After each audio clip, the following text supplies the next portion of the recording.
കഴിഞ്ഞ കുറേ കാലമായി പരാജയങ്ങളുടെ പടുകുഴിയിലായിരുന്നു ബോളിവുഡ് താരം അക്ഷയ് കുമാർ. റിലീസ് ചെയ്ത ഭൂരിഭാഗം സിനിമകളും മുടക്കുമുതൽ പോലും ലഭിക്കാതെ വൻ പരാജയമായിരുന്നു നേരിട്ടത്.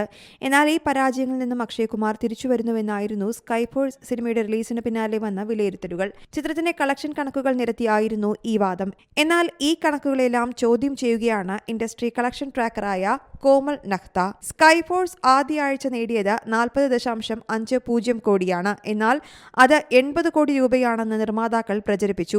സിനിമ മികച്ച പ്രകടനം കാഴ്ചവെക്കുന്നുവെന്നറിയിക്കാൻ വിറ്റുപോകാത്ത ടിക്കറ്റുകൾ നിർമ്മാതാക്കൾ തന്നെ വാങ്ങിയെന്നും കോമൽ നഹ്ത ആരോപിച്ചു.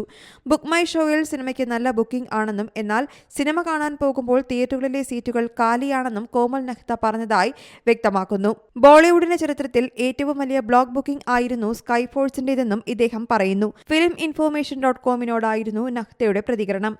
ജനുവരി 24 റിലീസ് ചെയ്ത ചിത്രമാണ് സ്കൈ ഫോഴ്സ്. സന്ദീപ് കെവ്ലാനിയും അഭിഷേക് കപൂറും ചേർന്നാണ് ചിത്രം സംവിധാനം ചെയ്തത്. ചിത്രം ഇതുവരെ 112.75 കോടി നേടിയെന്നാണ് ട്രേഡ് അനലിസ്റ്റുകൾ റിപ്പോർട്ട് ചെയ്യുന്നത്. News desk Zee Malayalam news.